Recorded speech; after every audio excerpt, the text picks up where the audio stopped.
Jasmine kecil sedang bermain sepak bola dengan teman-temannya ketika mereka berhenti karena seseorang harus buang air kecil. Ya, aku juga harus pergi. Mereka semua pergi ke hutan dan Jasmine ternganga saat melihat mereka. Apa-apaan ini? Kenapa mereka semua kencing berdiri seperti itu? Jasmine adalah anak bungsu dan satu-satunya perempuan dalam keluarga yang semuanya laki-laki. Ibunya meninggal saat ia lahir, jadi ia tumbuh bersama ayahnya dan 3 saudara laki-lakinya. Ayahnya adalah seorang pengusaha sukses yang dapat memastikan kehidupan yang bahagia bagi ketiga putranya. Tapi berjuang dengan Jasmine karena ia hanya terbiasa membesarkan anak laki-laki. Meskipun ia berusaha sebaik mungkin membesarkannya, Jasmine jadi lebih seperti anak laki-laki keempat. Rambutnya pendek, berpakaian seperti mereka, dan memainkan permainan abang-abangnya. Ia bahkan cenderung tidak mandi selama berhari-hari. Kamar tidurnya berantakan dan dihiasi dengan barang-barang laki-laki. Abang-abangnya bahkan memberinya nama laki-laki. Suatu hari saat bermain, abangnya yang paling tua, Gary, memanggil adik-adiknya. Pasukan! Seperti tentara, ketiga adiknya berbaris dari yang tertinggi hingga terpendek, meneriakkan nama mereka dengan lantang dan bangga. Gary, Aaron, Nick, Jasmine. Abang-abangnya menatapnya, mengerutkan kening tidak setuju. Lalu Gary punya ide. Wah, kedengarannya tidak tepat. Mau nama baru seperti apa? Nama baru? Bukan nama baru yang sebenarnya, hanya nama panggilan, sesuatu yang keren yang bisa kami panggil. Bagaimana? Tentu. Bagaimana kalau kita memanggilnya Gucci? Gucci seperti merek mewah itu? Ya, kedengarannya keren. Jadi bagaimana, Jasmine? Kamu suka Gucci? Jasmine mengangguk dan sejak hari itu semua orang memanggilnya Gucci. Dia belajar untuk lebih menyukai nama itu daripada nama aslinya. Dan saat dewasa dia kira dia laki-laki. Itulah sampai kejadian itu terjadi hari ini. Merasa benar-benar bingung, Jasmine bergegas pulang untuk memberitahu ayahnya apa yang dilihatnya. Ayah, apakah aku tipe anak laki-laki yang berbeda? Tidak, kamu perempuan, Jasmine. Perempuan? Apa itu penting? Tidak juga. Oke, itu saja yang perlu aku tahu. Setelah itu, Jasmine masih berdandan dan bermain permainan anak laki-laki sampai kejadian mengejutkan terjadi saat dia berusia 12 tahun. Suatu hari di sekolah, Jasmine tiba-tiba merasa sangat lelah dan perutnya sakit. Boleh aku ke kamar mandi? Ya, semuanya baik-baik saja? Ya, aku. Namun saat dia berdiri, anak laki-laki yang duduk di sebelahnya mulai berteriak kepada teman-teman sekelasnya yang lain. Gucci, ada sesuatu di celanamu. Jasmine menunduk dan wajahnya mulai memerah.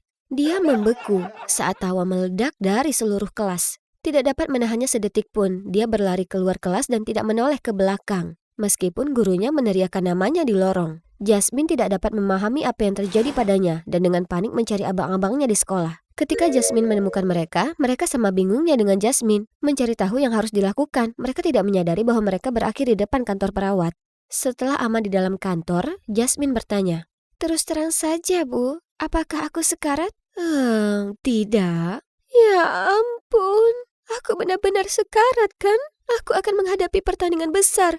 Aku bahkan belum mencoba. Kamu tidak akan sekarat. Judulnya Datang Bulan, sayang. Lalu, bagaimana caranya aku menghentikannya? Tidak bisa, itu akan terus terjadi karena kamu menjadi wanita dewasa. Wanita? Apa-apaan ini? Tetapi masalah tetap saja mengikuti Jasmine bahkan setelah dia masuk sekolah menengah. Dan salah satu masalah itu adalah gadis-gadis jahat. Kami semua tahu kamu laki-laki, Gucci. Katakan pada kami siapa yang kamu sukai. Ya, aku sudah menyukaimu sejak lama, Tiffany. Mau kencan? Dalam mimpimu. Jasmine merasa senang saat segerombolan gadis itu pergi dengan marah. Suatu hari, Jasmine sedang menuruni tangga ketika dia terpeleset, tetapi seseorang menangkapnya. Dia mendongak ke penyelamatnya dan mendapati Mike, murid baru sekaligus malaikat yang baru saja bergabung dengan sekolah menengahnya. Ini pertama kalinya Jasmine merasakan jantungnya berdetak begitu cepat. Belum termasuk saat dia tidak sengaja mengencingi karpet persia ayahnya ketika dia berusia 4 tahun.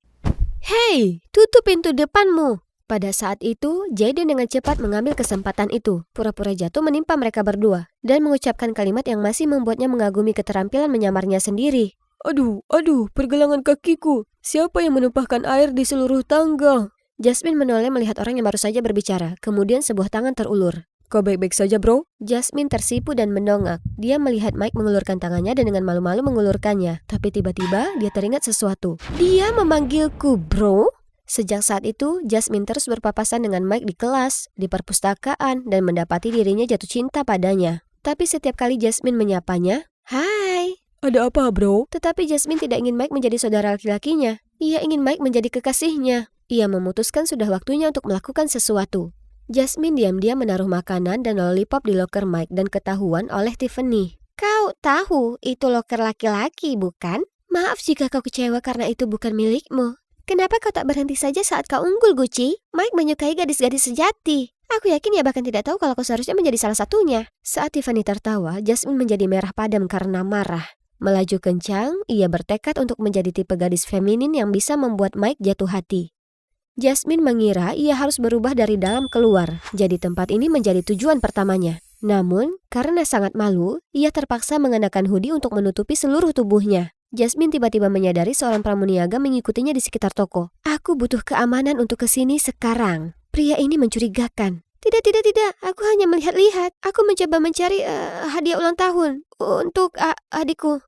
Benar sekali. Kami punya beberapa yang merenda warna-warna cerah seperti hijau neon dan kuning menyala yang sangat disukai anjing. Maksudku para pria. Jasmine merasa pusing. Membayangkan mengenakan salah satu dari ini saja membuatnya merasa malu. Dengan cepat dia berterima kasih kepada pramuniaga itu dan mengatakan dia akan kembali lalu bergegas keluar dari toko. Kenapa menjadi gadis sesulit ini? Kuharap punya teman cewek untuk membantuku.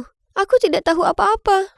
Begitu Jasmine keluar, dia melihat Jaden sedang memeriksa dirinya sendiri di depan pintu kaca. Luar biasa, penyamaranku sebagai Jaden sempurna. Tidak seorang pun akan tahu siapa aku sebenarnya. Astaga, pria ini lagi. Dia tampak begitu terobsesi pada dirinya sendiri. Jauh lebih feminin dari yang kulakukan. Jasmine kemudian segera muncul dengan ide cemerlang ini, tetapi Jaden sudah pergi.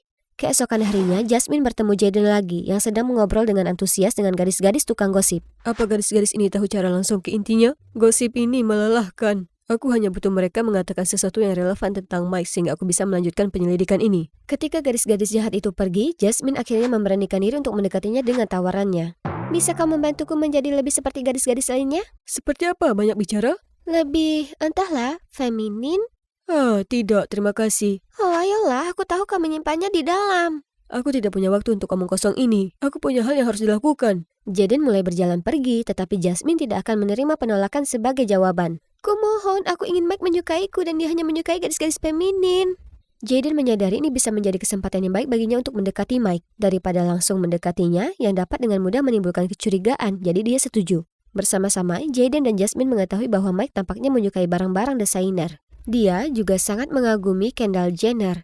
Sepertinya Mike punya selera mahal. Uang bukan masalah. Kemudian dia menyeret Jaden ke mall. Mereka membeli semua jenis gaun desainer, sepatu hak tinggi, dan tas yang membuat rahang Jaden benar-benar ternganga. Astaga, aku tidak menyangka kamu itu kaya raya. Ayahku adalah seorang kolektor. Dia suka barang antik dan barang-barang lainnya. Seperti karpet persia tua yang mewah, karya seni asli, vas porselen, dan barang-barang lainnya. Pekerjaannya bagus, jadi kurasa dia mampu membeli hobi yang mahal seperti itu.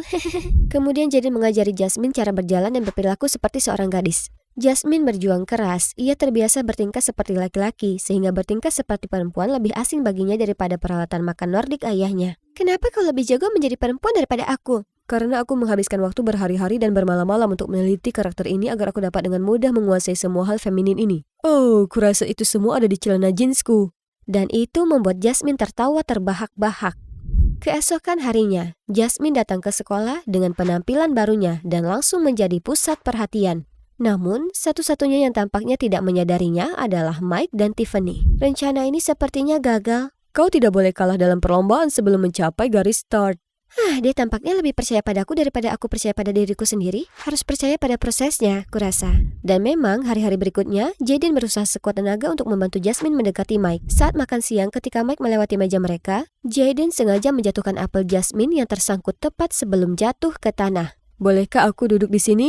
Setelah beberapa hari, Mike langsung terpikat. Dia melacak Jasmine di penghujung hari untuk mengajaknya keluar. Jadi hubunganmu dengan Tiffany tidak berhasil? Psst, tidak. Aku tahu semua pakaian desainernya adalah palsu. Percaya nggak? Aku benci pembohong. Tapi kamu?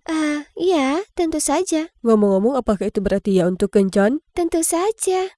Siapa yang langsung terpikat? Tak lama kemudian, Jasmine dan Mike resmi berpacaran. Dan Jaden tidak melewatkan kesempatan ini untuk mengikuti mereka 24 jam. Jaden selalu muncul entah dari mana untuk menyela pembicaraan mereka. Jadi, ceritakan lebih banyak tentang dirimu, Mike. Di mana kamu tinggal? Apa pekerjaan ayahmu? Ya, aku kehilangan ibuku saat aku masih terlalu muda untuk mengingatnya. Dan sejak itu, aku tinggal bersama pengasuhku. Ayah kadang datang, tetapi dia menghabiskan banyak waktu untuk perjalanan bisnis. Pasti berat. Maksudku, aku juga kehilangan. Kenapa begitu sibuk? Apa sebenarnya yang dia lakukan? Wajah Mike tampak muram dan Jasmine tidak bisa menahan diri untuk tidak sedikit kesal dengan kehadiran Jaden. Tidak yakin siapa yang berkencan dengan Mike lagi. Tapi sebenarnya ada untungnya ada Jaden di sana. Dia tampaknya menjadi penyelamat Jasmine dalam hal memesan makanan. Karena Mike memiliki diet dan rutinitas perawatan kulit yang sangat ketat. Apakah ada yang berkualitas pada menu ini? Aku tidak bisa makan makanan berminyak, gorengan, berlemak ini. Tidak ada soda juga, hanya smoothie atau susu tanpa gula. Aku juga pergi ke gym 4 kali seminggu dan menghabiskan sisanya di spa. Kau harus ikut kapan-kapan. Tentu saja, kedengarannya keren. Untuk menjaga citra femininnya, Jasmine mencoba dengan hati-hati menggigit beberapa suap salad dan mengabaikan perutnya yang keroncongan. Untungnya Mike harus pergi lebih awal, jadi begitu dia tidak terlihat lagi, Jaden menyodorkan sepiring penuh makanannya ke Jasmine. Ini kamu bisa berakting di habitat alamimu sekarang. Terima kasih banyak. Saat Jasmine mulai melahap makanannya dengan lahap, Jaden meraih minuman Mike yang belum habis dan menyesapnya. Apa sih racun ini? Seharusnya kamu tahu bahwa itu satu-satunya yang Mike anggap enak di menu. Smoothie kale tanpa gula. Pantas saja dia bahkan tidak bisa menghabiskannya. Kemudian mereka menghabiskan malam yang menyenangkan dengan mengobrol dan menyantap makanan yang sangat berminyak, digoreng dan berlemak. Saat mereka berjalan pulang, pergelangan kaki Jasmine terkilir karena belum terbiasa memakai high heels. Tanpa berpikir, Jaden dengan cepat menggendong Jasmine dan terus berjalan. Keheningan yang nyaman menyelimuti mereka. Karena merasa malu, Jasmine memecah keheningan. Apakah aku terlalu berat untukmu? Sebenarnya iya, lain kali kurangi ayamnya sebelum pergelangan kakinya terkilir. Beraninya kau. Aku bercanda. Kau baik-baik saja, kau sama sekali tak berat. Maksudku mungkin sedikit. Oh, diamlah dasar brengsek. Keduanya berbagi tawa riang di bawah lampu jalan. Sementara itu, setelah melihat Jasmine dan Mike bersama, Tiffany mengamuk dan berpikir dalam hati bahwa ia tidak akan membiarkan mereka begitu saja. Suatu hari ketika Jasmine dan Mike sedang mendiskusikan kemana akan pergi, Jaden langsung memanfaatkan kesempatan itu. Ayo ke rumah Mike, ayo. Baiklah kalau begitu, rumahku.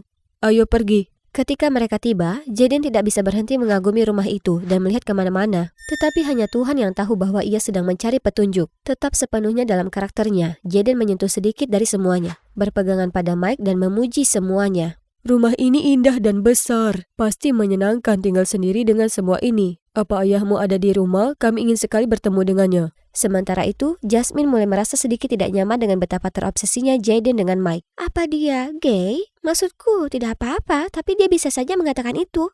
Kemudian, ketika mereka berdua sendirian, Jasmine merasa sudah waktunya untuk menghadapi Jaden. Hei, aku bertanya-tanya, apakah kamu seperti menyukai pacarku? Jaden tercengang sesaat, dan sebelum dia bisa berpikir lebih jauh, dia tersenyum licik dan menekan Jasmine ke dinding. Kenapa berpikir begitu? Aku suka gadis-gadis. Jasmine tidak bisa berpikir jernih dengan wajah Jaden yang begitu dekat dengannya. Mau aku buktikan padamu? Dengan gugup, dia buru-buru menjauh, jantungnya berdebar-debar. Wajahnya memerah. Aku ingin kamu berhenti menjadi orang ketiga kalau begitu. Terima kasih telah membantuku mendekati Mike, tapi sekarang kita pacaran, aku akan sangat menghargai jika kamu bisa memberi kami sedikit ruang. Tolong. Jaden terkejut sesaat, lalu berkata dengan tenang. Kau benar, maaf, aku akan mundur. Menjadi orang ketiga selama ini tidak memberiku informasi apapun tentang ayah Mike. Dia benar-benar bersembunyi dan mungkin Mike bahkan tidak tahu apapun tentang apa yang dilakukan ayahnya. FBI mungkin perlu mencari cara lain untuk melakukan penyelidikan ini. Tanpa Jaden tahu, Jasmine telah menjadi faktor tak terduga dalam rencana penyelidikannya. Jaden terdiam sesaat, kemudian dengan tenang berkata, Kau benar, maaf. Aku akan mundur. Toh jadi pihak ketiga selama ini tak membuatku memperoleh informasi apapun soal ayah Mike. Dia sungguh bersikap tenang, dan mungkin Mike bahkan tak tahu apa-apa perihal yang ayahnya lakukan. FBI mungkin harus cari cara lain untuk lakukan investigasi ini. Jaden tak tahu, Jasmine telah menjadi faktor tak terduga dalam rencana investigasinya. Setelah saat itu, Jasmine dan Mike kencan berdua saja. Tapi mereka membuat Jasmine merasa makin menjauh darinya. Kenapa wig ini harus begitu panjang? Dan sepatu aneh ini, kenapa para cewek mau menyiksa diri dengan benda-benda ini? Jasmine memikirkan tentang saat terakhir dia bersama dengan Jaden. Bagaimana dia bisa tanggalkan sepatu hak bodoh itu dan menikmati digendongnya? Tapi tentu itu tak akan pernah terjadi di depan Mike. Jaden telah menjaga janjinya dan meninggalkan kami berdua. Tapi kenapa aku merasa ada sesuatu yang hilang? Kau cantik sekali hari ini. Kalung itu sungguh luar biasa. Iya, aku dapat dari lemari antik ayahku pagi ini. Tebakanku ini dulu milik seorang ratu Mesir kuno.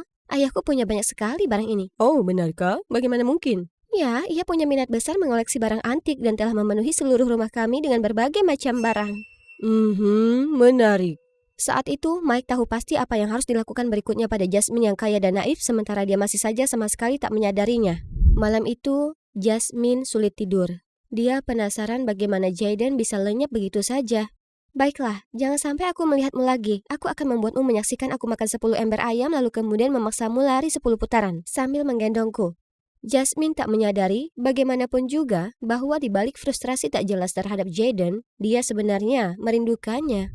Hari berikutnya, segera setelah Jasmine sampai di sekolah, Mike segera mendekatinya. Apa aku sudah bilang kalau umurku 16 tahun akhir pekan ini? Tidak, belum. Kalau begitu, apa ada acara khusus di hari besarmu? Ya, sebenarnya. Itulah kenapa aku datang mencarimu. Aku ingin pastikan kau punya cukup waktu untuk siapkan pakaian paling memukau, karena aku ingin kau bertemu ayahku di sana. Kau harus memberi kesan baik padanya. Wah, aku harus memikirkannya dulu. Oke. Setelah itu, Jasmine mencari Jayden kemana-mana, tapi tak dapat menemukan jejaknya. Jayden, kau kemana saja sih? Malam itu, saat Jayden mendiskusikan situasi saat ini pada mitranya, dia terkejut melihat sosok Jasmine di pintu. Bagaimana dia temukan cara masuk ke sini? Beraninya kau bolos beberapa hari ini. Apa kau sadar betapa banyak alasan yang harus kubuat untuk guru pembimbing hanya untuk dapatkan alamatmu? Kemudian Jasmine mulai memberitahu Jayden tentang kencan terakhirnya dengan Mike. Bagaimana dia merasa kalau Mike bukanlah pasangan yang cocok untuknya. Dan kalau Mike ingin memperkenalkannya ke ayahnya di pesta ulang tahun Mike. Kurasa harus kuakhiri semua sebelum ada keluarga yang terlibat. Namun, setelah tim FBI temui jalan buntu karena mereka tak bisa mendapat intel satupun, Jayden menyadari pesta ini kesempatan sekali seumur hidup untuk mereka menangkap pencuri itu. Tunggu, kau jangan terlalu cepat menyerah. Kau dulu bersikeras untuk dapatkan Mike. Jangan campakkan dia begitu saja. Setidaknya tunggu sampai setelah pesta untuk membuat keputusan. Ya, kau benar. Aku akan pergi ke pesta itu. Setelahnya, Jasmine pergi. Dia berusaha tak merasakan kesedihan yang menumpuk dalam dirinya. Tapi malam saat dia dan Jayden hampir berciuman terus muncul di kepalanya. Akankah semuanya berbeda jika ku akui perasaanku ke Jayden? Aku sebaiknya beritahu bagaimana perasaanku terhadapnya. Jadi Jasmine menuju ke tempat Jayden. Saat dia hampir di sana, dia melihatnya sedang menemui seseorang. Hah? Ada orang lain yang tinggal di rumah ini? Kenapa aku tak melihatnya waktu itu? Jasmine dengan cepat bersembunyi di balik dinding, tak terlihat. Pesta itu jelas tiket emas kita. Dan kami kira kau menyamar sebagai Jayden dan merombak penampilan cowok itu akan sia-sia. Dia perempuan dan namanya Jasmine. Oh, apa seseorang sedang jatuh hati? Jangan lupa kalau kau adalah agen FBI, James. Jayden saja. Jasmine tak percaya apa yang baru saja dia dengar dan lihat. Saat pria itu pergi, dia langsung mendatangi Jayden. Kapan kau akan beritahu aku tentang kehidupan gandamu, James? Kuharap aku bisa beritahu padamu segalanya, tapi sungguh tak bisa. Tapi aku tak akan menyangkal apa yang sudah kau dengar. Aku agen FBI dan sedang menyamar jadi siswa SMA untuk buntuti Mike. Jasmine, tolong dengarkan aku. Aku akan beritahu semua jika waktunya sudah tepat. Jadi, aku cuma alat yang kau pakai untuk dekati Mike? Dan karena itu tak berhasil, kau sudah selesai denganku? Tidak, bukan begitu. Dan kenapa Mike? Apa yang kau butuhkan darinya? Aku tak bisa beritahu lainnya sekarang. Tapi tolong, berhati-hatilah saja di dekatnya, oke? Dia tak sebaik yang dia coba tampilkan. Aku akan kirim agen FBI untuk mengawasimu di pesta. Tidak, kau tak akan lakukan itu. Kau tak akan lakukan apapun karena kau dan FBI akan biarkan aku sendiri. Jasmine, kumohon. Walaupun begitu menyakitkan melihatnya lagi, Jasmine berbalik. Teman-temanku memanggilku Gucci, tapi kurasa kau tak akan tahu. Sementara Jasmine masih marah pada Jayden, dia tak bisa tidak bertanya-tanya kenapa FBI harus mengirim orang untuk mengikuti Mike. Tiba-tiba dia ingat percakapan yang tak sengaja didengar. Pesta itu jelas tiket emas kita. Dan kami kira kau menyamar sebagai Jayden dan merombak penampilan cowok itu akan sia-sia. Mungkin aku bisa temukan jawaban di pesta ulang tahun Mike? Di hari-hari berikutnya, Jayden tanpa henti berusaha berbaikan dengan Jasmine. Dia mengiriminya pesan di setiap sosial media, mulai dari Facebook sampai Instagram hingga Twitter, dan dia harus memblokirnya masing-masing. Dia menerbangkan pesawat kertas yang berbunyi "Aku minta maaf" ke kamar Jasmine, tapi dia hanya menatap dingin padanya lewat jendela, sementara merobek semua pesawat dan melemparkannya ke tong sampah. Suatu pagi, Jasmine bangun dan bahkan menemukan seekor merpati mengantarkan surat permintaan maaf, tapi dia masih benar-benar mengabaikannya. Pesta ulang tahun Mike akhirnya tiba. Kenapa aku merasa resah? Mungkin itu karena hamburger Gary sore ini? Sementara, Mike juga tersesat dalam lamunannya sendiri. Akankah ayah bisa melanjutkan rencana? Aku penasaran ia akan muncul dengan penyamaran apa. Tepat kemudian, Tiffany mendatangi mereka. Mike, aku punya hadiah untukmu. Mike membuka amplop dan menemukan foto Jasmine dari saat dia masih tomboy.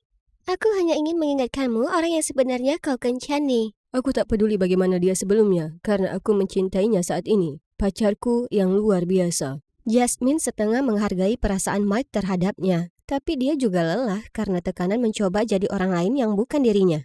Andai saja kau tahu ini bukan aku yang sesungguhnya. Saat mereka pergi, Mike mendekatkan diri dan berbisik ke telinga Jasmine. Ayo kita temui ayahku, secara pribadi. Jasmine mengikuti Mike ke atap, tapi dia tak melihat siapapun saat mereka sampai di sana. Di mana dia? Sabar saja, dia selalu datang tepat waktu. Di saat itu, seorang lelaki tua berwajah ramah muncul. Jasmine melihat sekeliling kebingungan, bertanya-tanya dari mana datangnya dia. Sebelum dia sempat memperkenalkan diri, pria itu mulai bicara. Jadi, kau pasti Jasmine yang cantik. Mike sudah cerita banyak tentangmu. Ku dengar ayahmu kolektor benda antik. Ya. Anda tahu ayahku? Aku tahu dia punya sesuatu yang sangat berharga. Jasmine tak tahu apa yang dia bicarakan, jadi dia menoleh ke Mike dan melihatnya memberi isyarat. Itu kau. Kesini nak, aku punya hadiah untukmu. Cincin berlian yang cocok untuk tanganmu yang halus. Jasmine ragu, tapi entah kenapa dia mendapati dirinya perlahan menjulurkan tangannya. Saat tangannya hampir menyentuh tangannya, ada suara gemerisik. Tikus! Tiba-tiba, ada ledakan besar dan asap mengepul di udara. Jasmine terjatuh ke lantai, tak sadarkan diri. Jaden merangsek masuk dan melihat ayah Mike menghilang dalam asap saat mereka kabur. Pikirannya menyuruhnya untuk mengejar mereka, tapi melihat Jasmine tergeletak di bawah, dia langsung berlari ke Jasmine dan membopongnya keluar dari sana. Jasmine tersadar dan melihat ayah dan 3 saudara laki-lakinya dengan cemas berdiri mengelilingi. Lewat aksen mereka, dia tahu kalau pesan acak telah dikirimkan ke ayahnya kemarin malam. Memintanya menyerahkan kalung berharga untuk ditukar dengan Jasmine. Polisi memastikan bahwa pengirim pesan ancaman itu merupakan pencuri kawakan. Tapi aku penasaran bagaimana dia tahu keluarga kita punya kalung itu. Jasmine ingat mengenakan kalung itu untuk menemui Mike dan mengatakan padanya kalau ayahnya adalah kolektor barang antik. Apa mungkin pencuri itu adalah... Ingat, dia sudah melakukan ini sejak lama. Mereka menyebutnya pencuri hantu. Tentu saja, ia punya bakat untuk mengendus barang berharga dan menghindari polisi. Sayangnya... kali ini pun sama. Sebenarnya polisi muda itu bisa saja menangkapnya, tapi dia memilih untuk menyelamatkan saudara kalian. Keluarga kita berhutang budi padanya. Apakah polisi muda itu Jaden? Kemudian Jaden datang menjenguk Jasmine di rumah sakit. Bisa kau beritahu aku kebenarannya sekarang? Apakah FBI mengejar kriminal spesialis yang tak bukan adalah ayah Mike? Kau benar, karena dia bekerja dengan cara yang misterius. Aku harus mendekatinya lewat anaknya, Mike. Jadi, kenapa kau tak menangkapnya saat kau punya kesempatan? Bukankah kau sudah menantikan momen itu? Karena kau dalam bahaya. Di saat itu, yang kupikirkan hanyalah untuk mendatangimu. Baiklah, aku percaya yang satu itu. Bisa kau beritahu apa yang sudah kau temukan? Mungkin aku bisa membantu? Kemudian Jaden memberitahu Jasmine bahwa dengan memata-matai Mike, dia temukan bahwa ayah Mike adalah seorang informan. Mike akan mencari gadis-gadis kaya, lalu menunjukkan target ke ayahnya yang akan mencuri barang berharga mereka. Itulah kenapa Mike sudah menargetkan Tiffany sebelumnya. Tapi begitu dia tahu kalau dia pura-pura kaya dan Jasmine yang asli kaya, dia berpindah fokus ke Jasmine. Maaf aku terus menyembunyikan kebenaran darimu begitu lama. Aku sangat peduli padamu dan berusaha menjagamu agar tak terluka. Tapi nyatanya begitu. Aku menyesal. Kuharap kau bisa maafkan aku. Toh kau memang menyelamatkan nyawaku. Kurasa kita bisa bilang itu impas. Jadi, kalau begitu apa langkah kita selanjutnya? Aku sungguh tak tahu. Aku mungkin punya ide. Di tempat lain, Mike dan ayahnya membuat rencana busuk. Aku tak menyangka si pengecut Jaden akan ada di FBI. Jangan khawatir, aku tahu bagaimana menanganinya. Keesokan harinya, laporan pelelangan barang antik membanjiri berita. Pameran sekali seumur hidup dan koleksi pribadi seorang pria akan dilelang untuk penawar tinggi. Koleksinya termasuk barang antik dari seluruh penjuru dunia, termasuk kalung yang katanya milik Cleopatra. Diperkirakan nilainya lebih dari 100 juta dolar. Jalanan juga dipasangi baliho dan spanduk tentang pelelangan itu. Di malam pelelangan, semua VIP dari kalangan atas berkumpul di lobi utama bersiap untuk acara besar itu. Ditambah lagi, ratusan petugas keamanan dan polisi disewa untuk menjaga lelang perhiasan selama 24 jam seminggu. Sebelum lelang dimulai, ayah Jasmine memberikan kata sambutan kepada semua tamu undangan. Hadirin sekalian, saya merasa terhormat menyambut Anda semua dalam acara hari ini. Sebagaimana yang Anda tahu, saya mengkoleksi benda antik sebagai hobi. Jadi untuk membagi kebahagiaan yang dihadirkan koleksi ini kepada saya, keuntungan lelang hari ini akan disumbangkan ke panti asuhan. Pak, apa benar bahwa kalung Cleopatra juga akan dilelang hari ini? Itu benar, tapi sekarang tak ada di sini. Saat ini masih disimpan di tempat yang sangat aman sampai bahkan nyamuk pun tak bisa lewat dan akan ditampilkan saat babak final.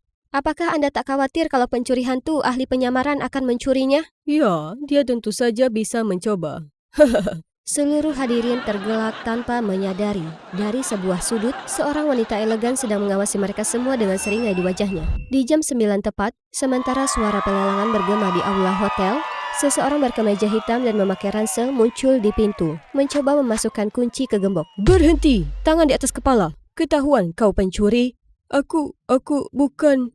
Di lobi, kekacauan terjadi setelah diketahui bahwa pencuri hantu telah mendekati barang berharga itu. Jasmine juga sangat gugup. Tak lama, petugas polisi datang naik ke panggung. Saya mohon jangan khawatir, pencuri itu ditangkap polisi saat mencoba membuka pintu. Lelang akan lanjut sesuai jadwal. Semua orang merasa lega dan ruangan riuh dengan tepuk tangan. Di saat itu, wanita misterius dan elegan itu berjalan menuju lift secara diam, menuju ke geria tawang. Dia kemudian dengan cepat menyelinap masuk ke dalam ruangan dan mengambil kalung itu dengan mudah. Polisi-polisi bodoh itu pasti membawa si dungu itu ke kantor polisi sekarang. Dia lalu memasukkan kalung itu ke dalam tasnya lalu meninggalkan ruangan. Tiba-tiba, seorang petugas kebersihan tua menabraknya. Saya minta maaf sekali, Nona. Wanita elegan itu menggerutu, lalu menggunakan pintu darurat untuk bergegas naik ke atap. Di atap, sebuah helikopter sudah menunggu, dengan Mike di dalamnya. Ayah Mike dengan cepat memberinya kalung itu. Saat helikopter lepas landas, para polisi datang untuk menangkapnya. Kami akhirnya menangkapmu, dasar musang. Hahaha, aku masih dapat kalungnya. Aku menang lagi, kalian bodoh. Oh, maksudmu kalung ini? Apa? Bagaimana kau bisa? Ternyata Jaden telah menukar kotak saat mereka saling bertabrakan di aula. Setelah masuk ke dalam helikopter, Mike dengan penuh semangat membuka kotak itu, yang ternyata hanya sebuah mainan dongkrak lompat. Tidak! Setelah polisi membawa ayah Mike pergi, Jasmine dan ayahnya segera menuju Jaden. Terima kasih banyak telah menyelamatkan putriku dan masih menangkap pencurinya. Terima kasih atas bantuanmu. Kami tak mungkin menangkapnya jika kau tak menyusun acara ini. Semua ini ide Jasmine dan acara itu sendiri bukan pura-pura. Semua barang antik yang dilelang malam ini asli dan hasil penjualan tersebut akan tetap disumbangkan untuk amal. Kita berhasil. Kau benar, kita berhasil. Apa yang terjadi pada pencuri lain yang tertangkap sebelumnya? Oh, dia disewa untuk mengalihkan FBI, tapi kami tahu sejak awal dia bukanlah target pencuri kami. Untungnya, berita penangkapan adalah yang kami butuhkan untuk membuat ayah Mike bertindak dan membuatnya mengira dia bisa lolos begitu saja. Sekarang aku perlu tahu bagaimana kau menukar kotak-kotak itu dengan begitu mulus. Apa kau juga tukang sulap? Tidak, aku hanya diriku. Hari berikutnya, Jaden akhirnya mendapat waktu berdua bersama Jasmine, dan akhirnya waktunya untuk memberitahunya semuanya yang tersisa. Ini mungkin bukan wewenangku untuk bicara, tapi aku paham bagaimana perasaanmu, berusaha menjadi seseorang. Ya, inilah pekerjaanku. Tapi bukan tugasmu untuk berubah agar orang lain menyukaimu. Orang yang tepat adalah yang mencintaimu apa adanya. Orang seperti, aku. Jasmine tersentuh. Dia punya banyak hal yang ingin dia katakan, tapi dia cuma tak bisa berkata-kata. Dia menoleh ke arah Jaden dan setelah melihat profil sampingnya, dia tersipu malu. Aku... Apa kau baik-baik saja? Jasmine akan merespon, tapi dia cegukan lagi. Kurasa aku tahu apa yang harus dilakukan. Kalian sedang menyaksikan Beris Blue yang luar biasa. Aku Sonya, vokalis yang sangat berbakat. Dan cowok di sebelah sana yang sedang memetik gitar adalah Eric, pacarku. Dia juga komposer dan backing vokal kami. Ya, priaku ini jago segalanya, sama sepertiku. Sebenarnya, dialah yang menemukan bakat vokalku dan membantuku dalam meraih ketenaran. Debut album kami meledak di tanggal lagu, dan sisanya adalah sejarah. Eric memintaku untuk jadi pacarnya di atas panggung setelah set kami selesai. Aku tak tahu siapa yang lebih gembira, aku atau para penggemar yang memujaku. Semuanya begitu sempurna, dan kemudian album kami berikutnya gagal. Kurasa semua tekanan telah mengganggu proses menulis Eric. Kucoba untuk memberinya energi positif. Kami akan mengadakan pertunjukan besar untuk debut single baru kami dan memulai kebangkitan kami. Siapa yang tahu kapan mentari akan bersinar lagi, ya kan? Tapi selama tampil, saat Eric muncul untuk memberiku sorotan, aku melangkah maju dan tiba-tiba terpeleset dan jatuh. Sonya, hidungmu patah. Aku langsung dilarikan ke rumah sakit untuk dioperasi, tapi hidungku terlihat seperti petir. Aku tak bisa terlihat seperti ini. Aku harus cantik. Kau selalu jadi cewek tercantik bagiku. Tak perlu khawatir, kita masih bisa perbaiki ini. Tapi tepat setelahnya, foto hidungku yang patah menjadi berita utama. Aku diolok karena mengagumi kecantikan alami, lalu kemudian melakukan operasi plastik. Dasar burung nasar. Aku harus mengunggah video saat aku terpeleset untuk mengakhiri rumor ini. Tapi mereka mengklaim aku sengaja lakukan itu untuk dapatkan perhatian. Apa-apaan? Kami mengira semua drama itu akhirnya selesai, tapi tidak. Tepat ketika hidungku sembuh, foto masa SMP-ku yang gemuk sebelum puber muncul di internet. Yang memicu rumor kalau aku harus merekonstruksi seluruh tubuhku. Beberapa postingan anonim bahkan mengarang kalau aku ini pemarah dan sombong terhadap kru band dan staf yang berjaga. Maksudku, aku mungkin sedikit kasar, tapi aku ini terkenal, jadi aku bisa dapatkan apa yang aku inginkan. Kemudian, mari kita batalkan show-nya mulai beredar. Apa orang-orang Malang ini tak punya kegiatan yang lebih baik selain bergosip tentangku? Tapi para penggemarku menyadari hal ini dan banyak tiket tur kami yang dibatalkan. Manajerku panik dan menyuruhku cuti hingga rumor ini mereda. Betapa konyolnya. Lebih buruk lagi, mereka sebenarnya akan mencoba menggantikan aku? Vokalis cantik yang tak ada duanya? Beraninya mereka lakukan ini padaku. Aku adalah band ini. Bertahanlah sayang, aku janji akan kucari cara mengembalikanmu. Jelas, foto-foto tak bocor dengan sendirinya. Ada orang brengsek yang melakukan ini dan sekarang jadi misi hidupku untuk melacak mereka dan membuat mereka membayarnya.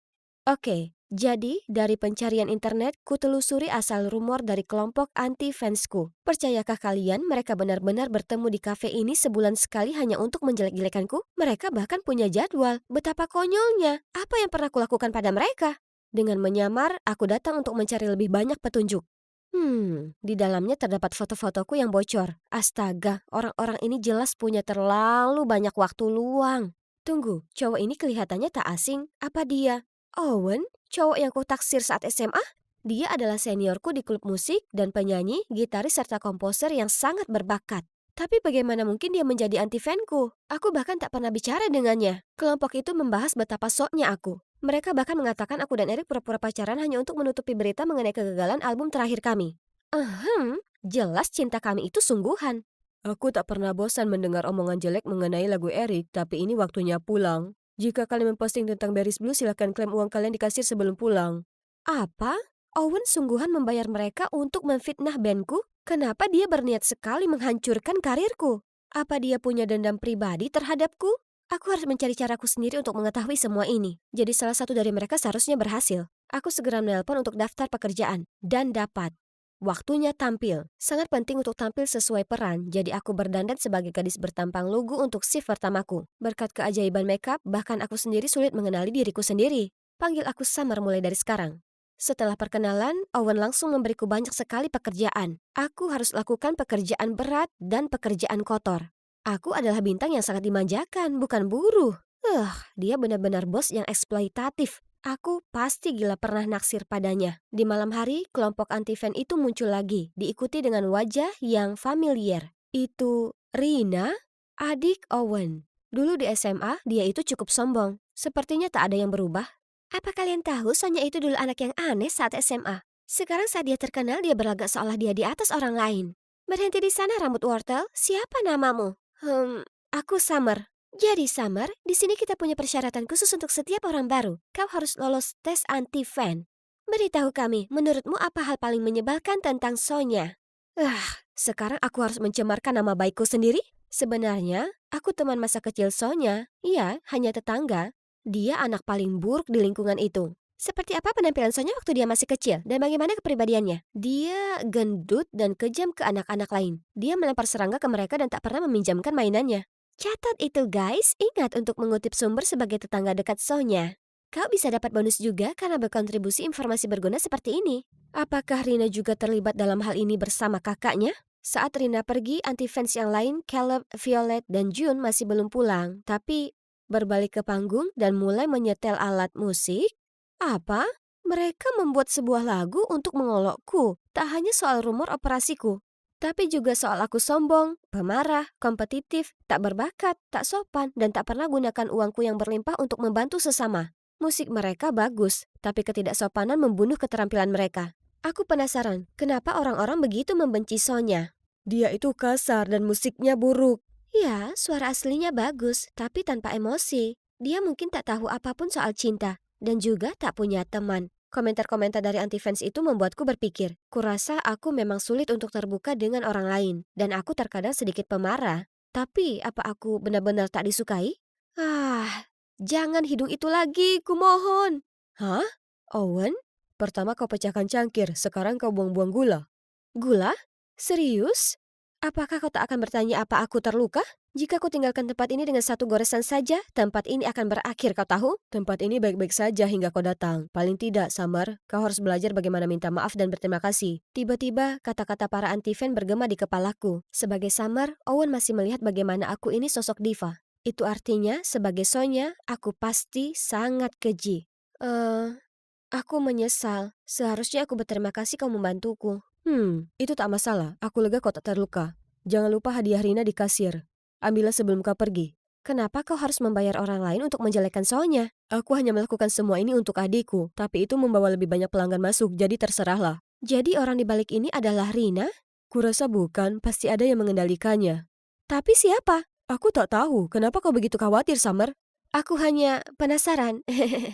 Aku dulu pernah berpikir buruk tentang Owen, tapi di balik sikapnya yang dingin, dia cukup baik dan perhatian, sama seperti beberapa tahun lalu. Aku berusaha menghindari hujan dan menabraknya. Dia menyelamatkanku agar tak terjatuh, tak peduli betapa berkeringatnya aku dan bahkan memberiku payungnya. Tapi di depan gebetanku, aku terlalu malu untuk berkata apapun, lalu segera pergi. Sejak saat itu, aku merasa tak begitu terganggu mendengar para anti-fan mencercaku dan kemerosotan band kami. Tuh hampir semuanya benar, paling tidak dengan cara ini aku bisa belajar dari kesalahanku di masa lalu dan jadi orang yang lebih baik. Bunga bisa tumbuh di tempat yang tak lazim, ya kan? Ya, anti-fan ini sebenarnya jadi teman-temanku. Entah kenapa main bersama mereka lebih menyenangkan daripada The Berries. Oke teman-teman, kalian harus tunjukkan musik kalian ke dunia. Jadi, ku daftarkan band pemula kami untuk mengikuti kompetisi musik lokal. Apa? Tapi kita bukan profesional. Apa menurutmu kita bisa menang? Siapa peduli? Aku selalu ingin tampil di panggung besar. Tapi apa yang akan kita mainkan? Pakailah salah satu laguku jika kalian mau. Kudengar bayarannya cukup bagus. Oh, aku suka sekali lagumu. Kami berlatih bersama setiap malam dan semua orang begitu fokus pada hal ini sehingga mereka tak lagi sebarkan rumor buruk tentangku. Owen memang jenius. Mendengarnya mainkan intro selalu membuatku merinding. Dan begitulah bayangan Owen yang tampan dan berbakat muncul kembali dalam benakku. Oh tidak, bangunlah Sonya, kau sudah punya pacar. Erik. Ngomong-ngomong soal Erik, dia acuhkan semua panggilan teleponku. Aku paham dia sibuk berlatih untuk pertunjukan, tapi bukankah dia janji akan temukan cara untuk membawaku kembali?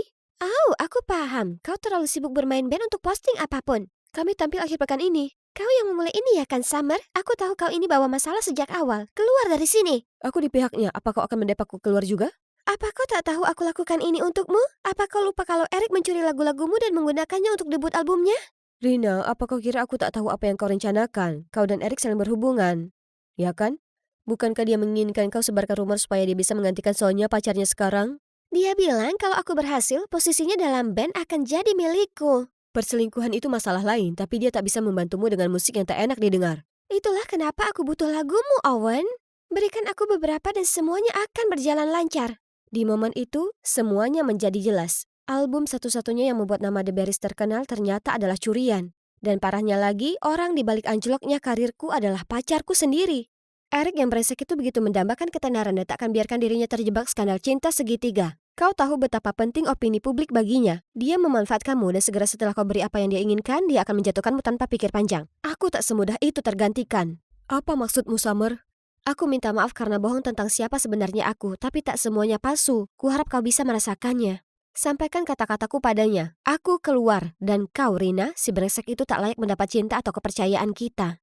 Meski aku tak ingin kembali jadi Sonya yang terkenal, aku juga tak bisa terus jadi Summer yang bebas. Aku tak menyadari ada mereka di sana. Mereka pasti sudah mendengar semuanya. Kau Sonya, bukan Summer? Selama ini kau membohongi kami. Aku minta maaf, aku tak bermaksud menyakiti atau menipu kalian. Kata-kata kalian membuatku ingin berubah jadi orang yang lebih baik. Dan musik kalian banyak mengajari dan menginspirasiku. Caleb, Violet, June, aku hanya ingin berteman dengan kalian. Siapa yang mau jadi temanmu, kau pembohong? Aku mungkin telah temukan kebenaran tentang diriku sendiri dan Eric. Tapi sekarang aku kehilangan karirku, teman-temanku, bosku, semuanya. Aku sudah mengacaukan semuanya dan aku tak tahu bagaimana memperbaikinya. Aku tak pantas menjadi Sonya atau bahkan Summer. Itu pasti kurir, aku hampir tak punya energi untuk bangkit dan membuka pintu. Yang berdiri di hadapanku adalah Owen. Apa dia jauh-jauh datang ke sini hanya untuk bertemu denganku? Sonya, aku telah banyak berpikir tentang bandmu dan Eric dan kusadari kalau ini bukan salahmu. Kau tak bisa biarkan Eric menang, kau terlalu berbakat untuk itu. Jika kau tunjukkan semua orang jati dirimu, aku tahu mereka pasti akan mencintaimu. Sebenarnya, ada satu hal yang ingin kuakui padamu. Aku dulu pernah punya perasaan padamu saat SMA. Tapi kau bahkan mungkin tak tahu kalau aku ada. Sungguh, itu bodoh sekali. Apa maksudmu? Sebenarnya, waktu itu aku juga suka padamu. Kau sangat cantik dan pemalu dengan suara yang indah itu. Tapi saat aku mendekat untuk bicara padamu, kau hanya lari kabur. Andai saja aku lebih percaya diri dan berani, mungkin kita bisa jadi berbeda. Bagaimana sekarang? Maksudku, kau masih mau nyanyikan laguku? Itu suatu kehormatan, lagumu selalu istimewa. Owen menarikku ke kompetisi dan dengan lembut memetik bass untukku. Pergi ke sana tanpa anggota band yang lain sepertinya menakutkan, tapi kami tak boleh menyerah. Owen hendak menuntunku ke panggung saat Rina segera menghampiri kami dan memegang lenganku. Sonya, aku mengacau. Benar bahwa Erik memperalatku dan aku sangat terbutakan hingga percaya padanya begitu saja. Aku sudah mengoreksi informasi keliru tentangmu. Aku memeluknya saat para anti-fan yang lain muncul. Aku minta maaf ke mereka bahwa sekarang aku jadi versi lebih baik diriku berkat mereka. Ternyata kami sangat menyukai Samar, jadi kami memaafkanmu. Sekarang kami siap untuk mengguncang malam. Kau tak bisa bernyanyi dengan mereka, Sonya. Lagu itu seharusnya jadi lagu tema di album kami berikutnya. Eric, itu lagu Owen, bukan milikmu. Dan bukankah Rina sudah bilang padamu aku tak lagi peduli dengan bandmu? Memang, sepertinya dia tak mendengarkan. Kami sudah mempublikasikan rencana kotormu di semua forum supaya semua orang bisa lihat betapa brengseknya dirimu. Tidak, kau harus ikut denganku. Beritahu mereka kau mengarangnya. Tinggalkan dia sendiri, aku tak akan biarkan kau mengambil apapun lagi dariku, laguku, atau cewekku. Dia sekarang teman kami, jadi permisi. Kami harus naik panggung dan menampilkan lagu kami. Aku tak percaya aku kembali lagi ke panggung. Hanya kali ini jauh lebih baik. Teman-teman bandku keren, lagu itu luar biasa dan para penonton begitu bersemangat. Kulihat Erik dengan penuh rasa malu menghilang di kerumunan. Sayang sekali, itulah akibatnya jadi pembohong besar yang licik. Menjelang akhir lagu, Owen menarikku mendekat padanya dan kerumunan menjadi hening. Yang bisa ku dengar hanyalah degup jantungku saat dia memberiku ciuman terbaik yang pernah ada. Aku dan Austin hampir saja menjatuhkan kekuasaan penyelundup boneka Roblox palsu ini. Ketika pemimpin geng tiba-tiba jadi waspada dan memerintahkan anggotanya untuk mengunci kami. Pablo, kau salah paham. Kami di sini membuat kesepakatan bisnis. Jangan menipuku dasar tikus kecil yang licik. Kau kira kau bisa menangkapku? Aku ini tak terlihat. Wahahaha. Tiba-tiba ada yang mengetuk pintu. Pizzanya sudah datang, silakan ambil pesananmu. Apa ada di antara kalian yang memesan pizza? Maaf bos, itu saya. Saya kelaparan. Saya mohon boleh saya makan cepat sebelum mengeksekusi ular-ular ini? Sana buka pintu, kau dungu. Kalian, tangan di atas kepala. Pablo lalu sembunyi di balik pintu saat pintunya dibuka dan yang berdiri di sana adalah Jane. Hai, waktunya makan siang. Jane lalu menarik roknya ke atas perlahan, memperlihatkan stokingnya. Sementara para geng itu kebingungan, Austin dengan cepat menahan anggota geng itu sementara Jane membanting pintu ke arah Pablo. Sementara aku, kuinjak kaki orang itu, menyikut wajahnya dan menjatuhkannya ke tanah. Phew, hidup yang mulia Ratu Jane. Hai, namaku Naomi, seorang agen khusus dan ini adalah partnerku, Austin dan Jane. Dengan Agustin sebagai pemimpin, kami bertiga berhasil pecahkan kasus tersulit, termasuk yang satu ini. Agustin adalah agen senior yang sangat kuhormati, sementara Jane sebenarnya adik tiriku yang mengesalkan garis miring partnerku. Giliranmu menulis laporan kasus Pablo, jangan paksakan padaku. Kenapa kau selalu coba menghindari tugas? Sama seperti kau juga membuatku melakukan semua cuci piring di rumah sepanjang waktu. Tim, kita mendapat kasus baru. Amy, murid dengan nilai A. Perwakilan sekolah Lawrence High untuk acara Perserikatan Bangsa-Bangsa yang akan datang. Menghilang sejak hari Senin, permintaan mendesak dari orang tua dan sekolah untuk membawa subjek pulang dengan selamat. Tersangka nomor 1, Shirley. Pesaing langsung untuk gelar perwakilan sekolah. Gadis jahat yang menyamar. Jadi, mulai besok kita akan jadi murid di Lawrence High untuk menyelidikinya. Bolehkah aku bergabung grup gadis dan berteman dengan Shirley? Tak ada yang lebih mudah dalam berbagi gosip daripada berbau dengan para cewek penggosip. Oke, tapi kita juga punya Dain, saudara tiri Amy yang pendiam dan pemalu. Orang tuanya panik dan juga meminta dia untuk diawasi 24 jam seminggu. Jen, bagaimana menurutmu? Aku bisa dekati Dain dan mengawasinya? Bagus. Ingat, Tim, jangan bertindak sendiri dalam kondisi apapun. Sekolah Lawrence High, aku datang. Di hari pertama sekolah, dengan penyamaran sempurnaku, dengan percaya diri aku melangkah menuju ruang kelas. Penyamaran cewek jahatku ini dengan cepat menarik perhatian semua orang, termasuk cowok yang satu ini. Hei cantik, biar ku ajak kau berkeliling dan kau bisa tunjukkan padaku jalan menuju hatimu. Marco, jago olahraga di Lawrence High dengan daftar mantan pacar yang sangat panjang. Sementara, Augustine juga mengambil sebagian besar hati para gadis, termasuk Shirley, targetku. Jadi, dengan sengaja aku berjalan melewatinya, memamerkan tas Hermes 3M ku, dan... Hei kau! Yes, ambil umpannya, ikan. Kau sepertinya punya gaya berpakaian yang bagus. Mau gabung grup kami? Tentu, aku Naomi. Tak lama, Jen lewat. Tentunya dengan samaran cewek kutu buku pemalu. Tunggu sebentar anak baru. Apa kau pinjam pakaian nenekmu untuk sekolah? Ya kan, Naomi? Kurasa begitu. Oh, itu juga membuat mataku sakit. Demi Tuhan, siapa yang pakai warna pastel di tahun 2023?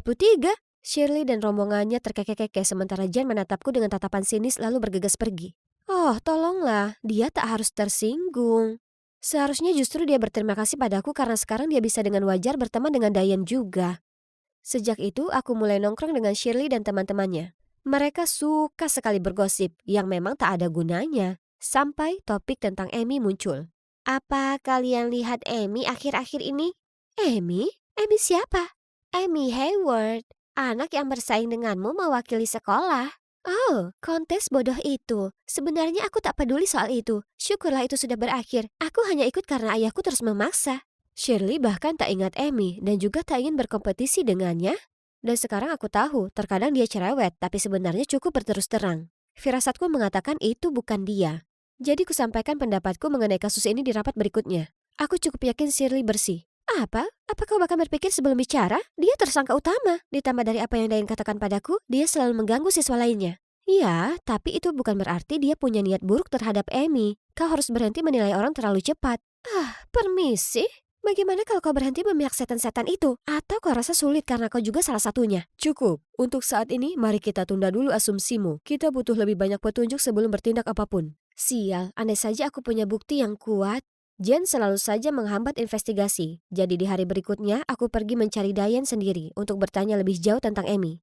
Tapi Marco menghentikanku dengan seikat mawar. Mawar itu merah dan violet itu biru, gula itu manis dan begitu juga kamu. Jadilah pacarku, kau mau? Aku masih memikirkan ini saat Austin datang dari kejauhan dan langsung menuju ke mawar itu. Ups, maaf, aku pakai kacamata hitam. Marco terlihat seperti gunung yang akan meletus sementara Shirley memekik dengan suara yang menggetarkan. Oh, tubuh itu dan keindahan itu. Oh, Tuhan yang agung, tolong ampuni aku. Selama waktu baca bebas, Marco dan pasukannya datang berbaris mendatangi Austin untuk mengajak berkelahi. Tapi Augustine benar-benar mengacuhkan Marco yang makin membuatnya murka.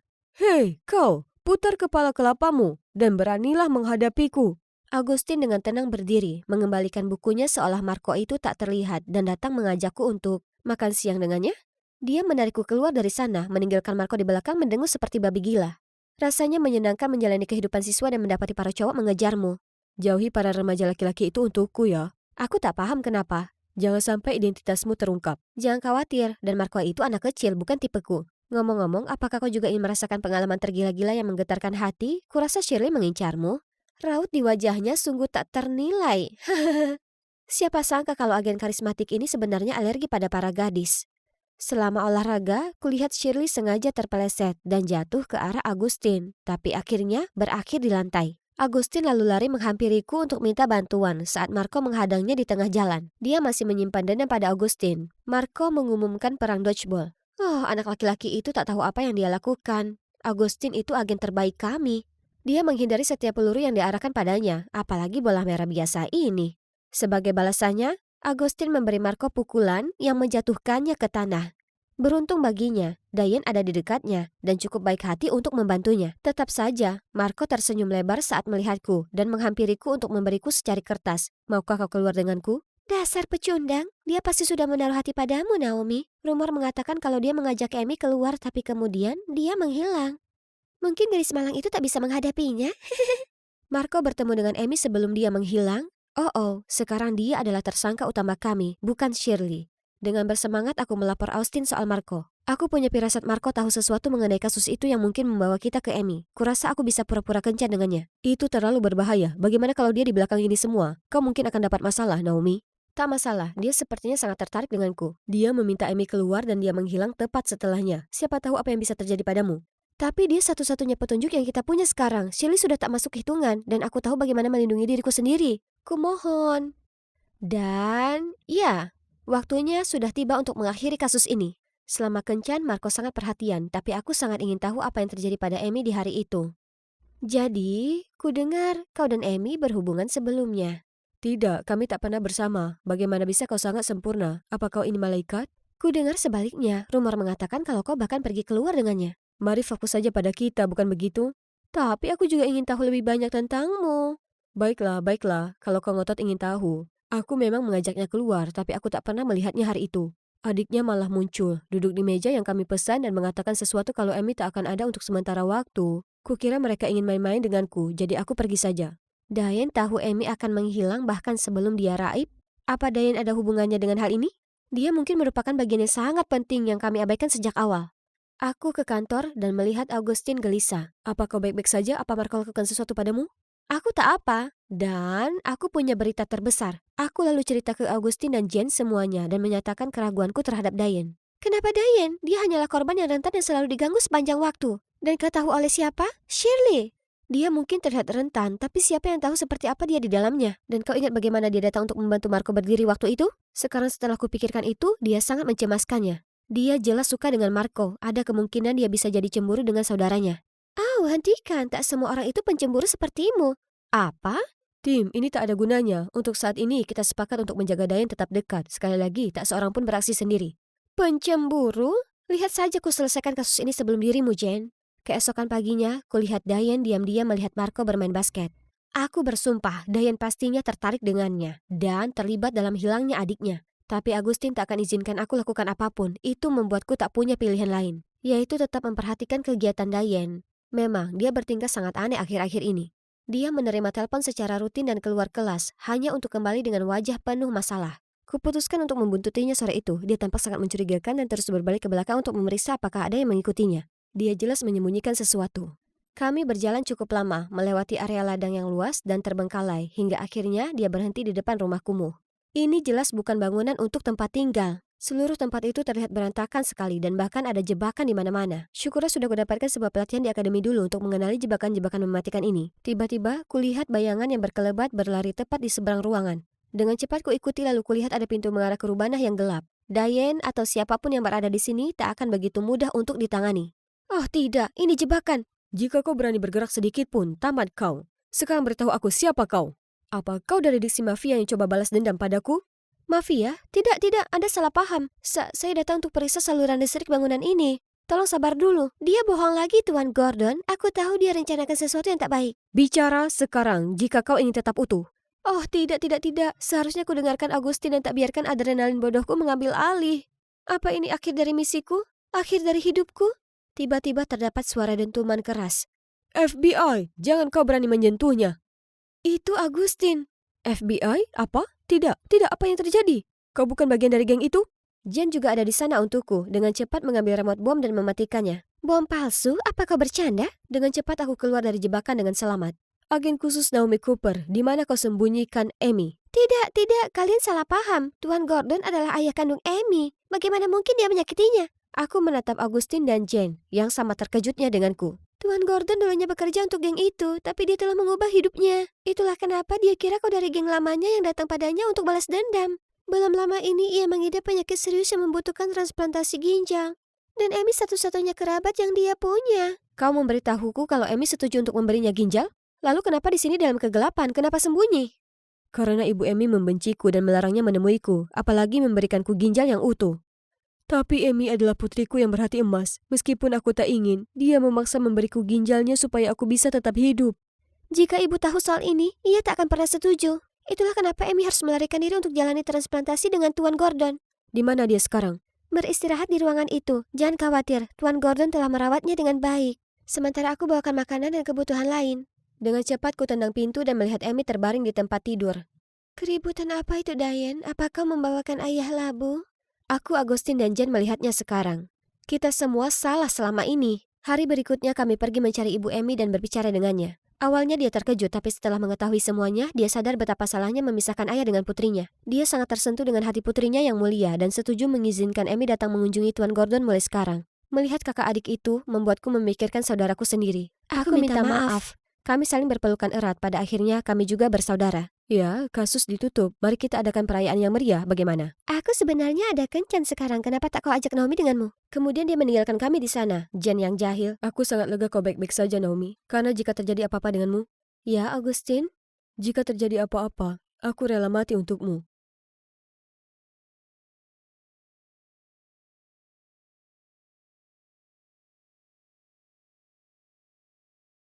Hai, Melanie di sini, dan aku sedang menunggu dengan harap-harap cemas mendengar hasil pameran sains tahun ini. Aku tahu, aku mungkin tak terlihat seperti tipikal anak yang suka belajar, tapi aku sangat serius dengan sekolah. Oh, tunggu dulu.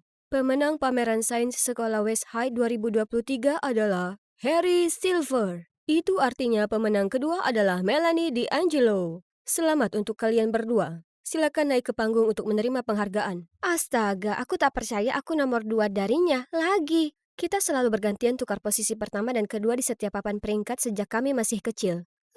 Sangat tak adil. Lihat dia, yang dia lakukan hanyalah berpesta dan melakukan lelucon konyol.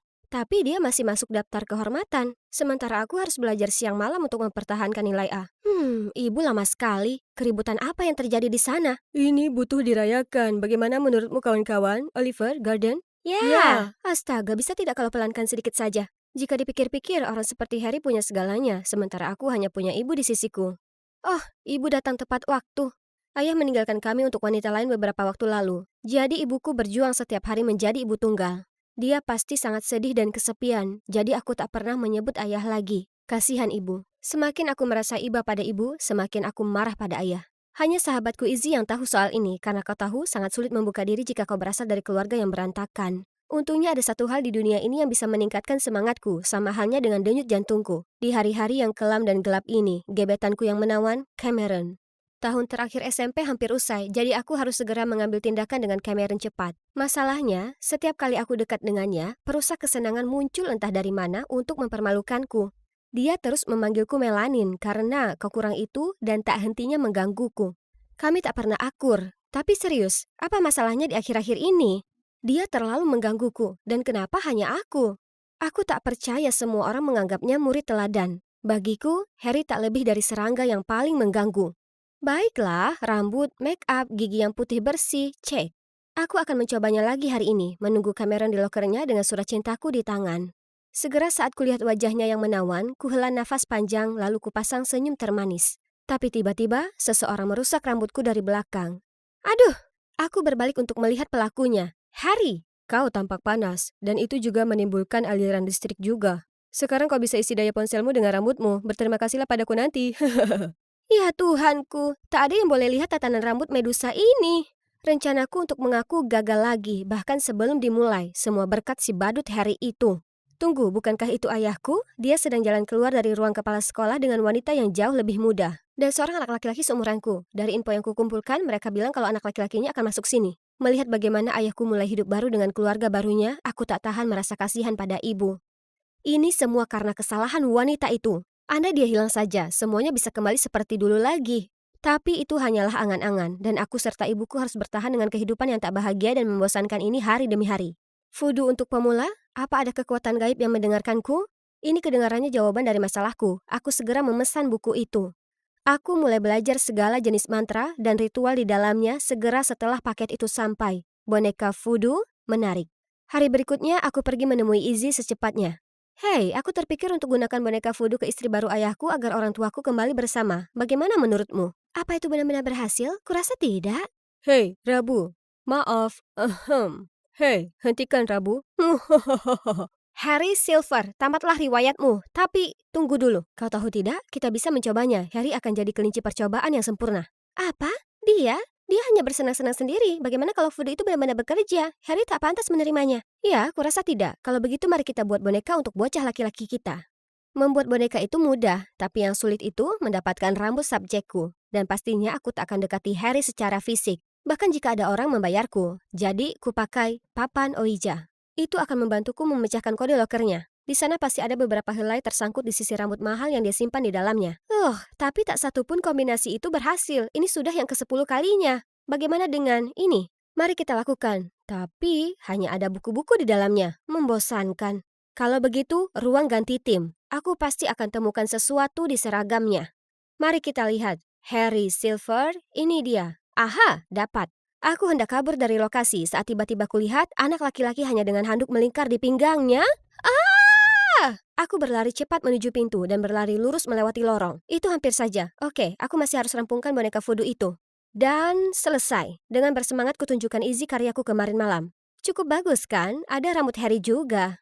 Apa? Bagaimana kau tahu itu benar-benar punya Harry? Bagaimana kalau itu milik orang lain? Ya, aku... Hei, apa kalian dengar ada orang mesum bermata panda menyelinap di sekitar ruang ganti cowok kemarin? Pergilah! Tapi jangan khawatir, mulai hari ini kita akan gantian jaga pintu masuk untuk menangkapnya. Oh, sungguh kebetulan. Kau cocok dengan deskripsi pelakunya, Melanin. Tapi pasti kau bukan orang mesum itu, kan? Aku sangat marah. Kurasakan asap keluar dari telingaku. Kuharap tatapanku bisa membunuh anak manja itu. Mel, kau meremas lengan boneka itu. Itu akan putus. Waduh, salahku. Berikutnya kulihat Harry ada perban di seluruh lengan kanannya. Tunggu dulu, apa aku yang melakukan itu? Merasa bersalah dan penasaran, aku mendatanginya. Hei, ada apa dengan lenganmu? Lenganku sakit sejak kemarin, entah kenapa. Dokterku bilang tak ada yang salah, tapi aku terus merasa seolah ada yang meremasnya dengan sangat kuat. Itu terjadi lagi. Oh, seram. Itu artinya boneka itu sungguh ajaib. Aku langsung lari untuk memberitahu Izzy, dan tentu saja dia juga sangat kaget. Tapi tunggu dulu, arti yang suka ikut campur? Berapa lama dia sudah berdiri di sana? Cowok ini jelas telah mendengar semuanya. Dia terus menggapai bonekaku. Tak boleh, dia akan ceritakan ke seluruh sekolah soal itu. Lalu tiba-tiba, Harry duduk di sebelahku. Melanie, lenganku sakit. Suapi aku. Apa yang dia lakukan sekarang? Apa dia tak lihat aku sedang sibuk? Tepat di saat itu, Arti merebut bonekaku. Serahkan padaku. Tidak, Arti. Tidak. Tidak dengan susu di mulut. Ups, maaf. Tiba-tiba aku merasa mual. Itu lebih dari cukup untuk membuat kami semua benar-benar yakin. Tapi mungkin sebaiknya aku berhenti. Aku sungguh merasa bersalah menyeret Harry ke dalam hal ini. Sore itu saat aku hendak membuang boneka itu ke tempat sampah, kulihat Cameron berjalan ke arahku. Apakah Natal datang lebih awal? Hei, aku penasaran apakah kau... Ya, aku sudah menunggu sekian lama untuk hari ini. Seorang okultis? Apa? Maksudku, Arti bercerita tentang boneka voodoo milikmu. Jadi, kukira kau mungkin tahu sedikit tentang mantra cinta. Tapi jika itu tidak benar, aku minta maaf. Kau butuh mantra cinta untuk apa? Lalu dia mengungkapkan dia ingin memantrai gebetannya, Regina. Jadi selama ini aku tak punya peluang dengannya sama sekali, tapi hei, mantra cinta kedengarannya ide yang cemerlang. Aku bisa pastikan juga bersatunya kembali orang tuaku. Tentu saja, tapi aku perlu rambutmu dan juga Regina, serta beberapa barang pribadimu agar mantra bisa bekerja. Terang saja akan kugunakan barangnya, tapi pada mantra cinta untukku. Dan kalian tahu apa yang kuberikan padanya? Semuanya sampah dengan beberapa bulu anjing pudelku. Beberapa hari kemudian, kutemukan sebuah kotak hadiah di lokerku. Dari Cameron. Mantraku bekerja. Aku akan punya pacar dan menyatukan kembali keluargaku.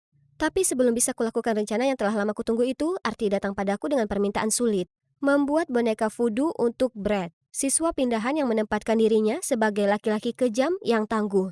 Kedengarannya berbahaya, dan aku sudah berjanji pada diriku sendiri untuk tak gunakan voodoo lagi. Tak percaya padaku, lihat sendiri. Kemudian kuikuti dia dan menyaksikan siswa lain diganggu anak laki-laki yang jauh lebih besar. Hei, bukankah itu anak tiri ayah? Oke, Brad ini pantas mendapatkannya. Jadi aku setuju untuk membantu Arti. Hari berikutnya aku datangi Brad setelah kelas di mana dia biasanya cari masalah dengan murid lainnya. Aku berhasil menyelinap di belakangnya dan mengambil sehelai rambut. Oh tidak, ketahuan. Dengan cepat kutaruh rambut itu di boneka. Sebaiknya ini berhasil. Ayolah, kenapa ini tak bekerja? Dan kenapa sekarang? Makhluk kecil menjengkelkan. Stop!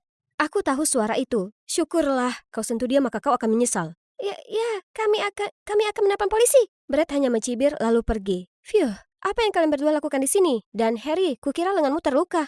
Kemudian Harry dan Izzy akhirnya memberitahuku kalau voodoo itu tak pernah manjur. Izzy tahu kalau Harry hanya menggodaku karena dia menyukaiku. Itulah kenapa dia berusaha mencegahku melakukan voodoo padanya. Tapi dia tak berhasil, jadi dia lalu beritahu Harry semuanya. Jujur, menurutku usahamu itu cukup menakjubkan. Jadi aku berakting seolah itu berhasil untuk menghiburmu dan diriku sendiri. Aku hendak mengakhirinya, tapi saat kau bersikap baik padaku dan bertanya tentang lenganku, kuputuskan untuk melanjutkannya. Oh, ya Tuhan. Sahabatku telah berteman dengan musuh bebuyutanku. Selama ini, di belakangku? Apa aku ini lelucon bagimu? Kenapa kau kesini? Untuk menertawakanku lebih dari yang sudah kau lakukan? Karena aku cemas saat ku dengar kau mengincar Brad. Melanie, kau cewek terpintar di sekolah. Aku tak paham kenapa kau lakukan semua tipu muslihat bodoh ini. Ya, kau bersikap aneh akhir-akhir ini. Sejak kapan kau percaya tahayul? Pilihan apa lagi yang kupunya? Voodoo atau apapun harganya, aku harus satukan kembali orang tuaku. Dan berandal Brad itu adalah anak tiri ayahku. Dia pantas menerima apapun yang terjadi padanya karena telah hancurkan hidupku. Kau tahu apa lagi? Kalian berdua, pergi dari hadapanku selamanya. Lalu aku bergegas pergi. Setelah hari itu, aku tak lagi bicara pada Izzy, dan gangguan tanpa henti dari Harry akhirnya berhenti.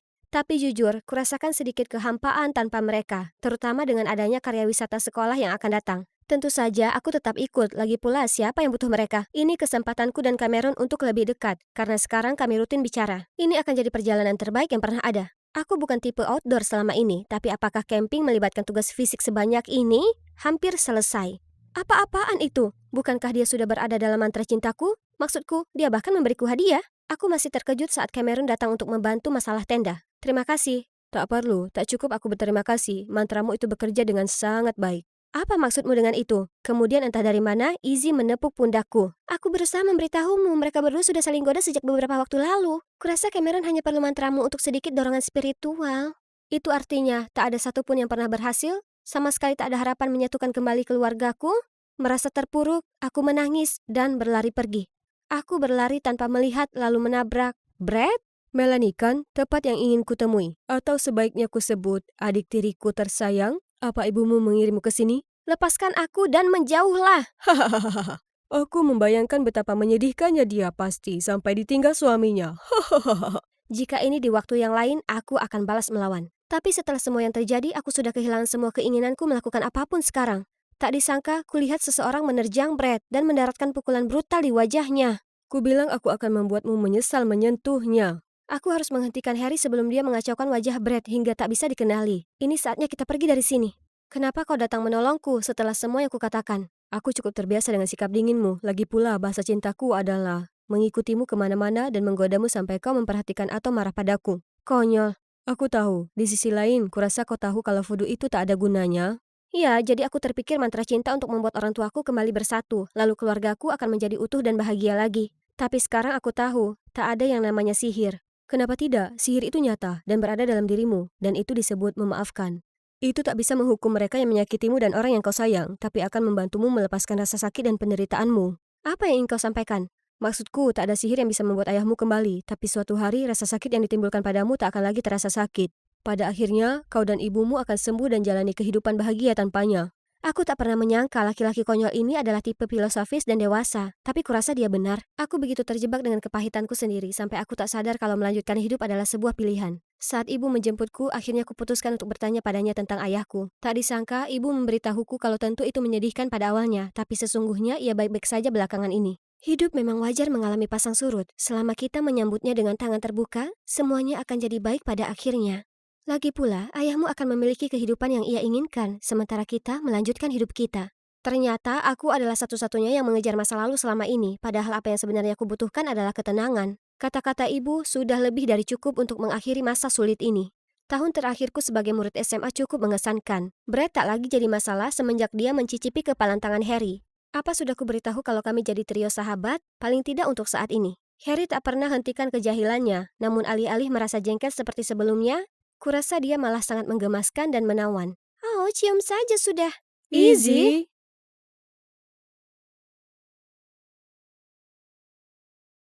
Hai semuanya, aku Lydia dan aku akan menceritakan kisahku yang luar biasa namun sangat aneh. Tapi sebelum aku bercerita, silakan klik suka dan langganan. Aku punya seorang kakak perempuan, Gwen, yang 2 tahun lebih tua dariku dan pada dasarnya dia seorang jenius. Sejak kecil, sebagaimana yang kuingat, aku sudah mengidolakannya. Berapa? 25 pangkat 2.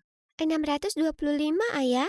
Sayang, apa ini? Ini adalah Malam Berbintang, sebuah lukisan cat minyak di atas kanvas yang dilukis pada bulan Juni 1889 oleh pelukis pasca impresionisme Belanda, Vincent van Gogh.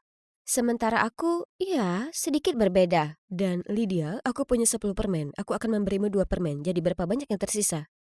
Bukankah boneka ini lucu, ayah?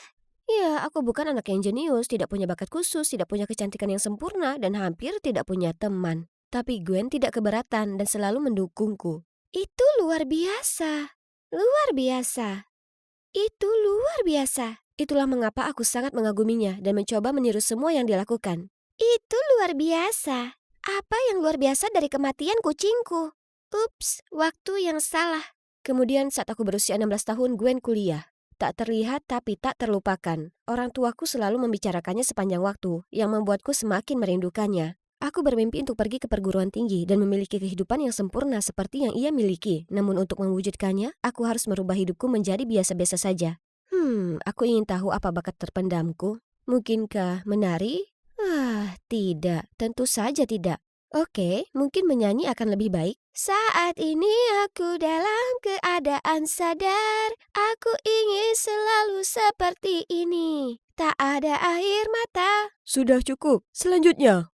Astaga, mengapa Gwen bisa membuatnya terlihat begitu mudah? Tapi setidaknya nilaiku tidak mengecewakanku. Aku belajar mati-matian dan akhirnya masuk ke sekolah hukum seperti yang dilakukan Gwen. Lalu pindah. Yuhu! Jadi inilah hari pertamaku masuk kuliah. Kirimi aku kekuatan spiritual, Jin Gwen. Aku berhasil bergabung dengan tim pemandu sorak dan para pria mulai memperhatikanku. Tetapi aku hanya memperhatikan Ethan. Pacarku yang super tampan.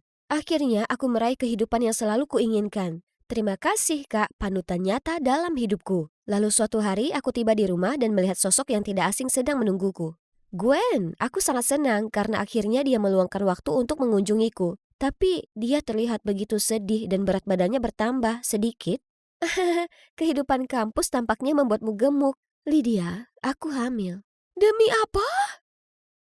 Seabad kemudian. Akhirnya aku berhasil menutup mulut ikan masku.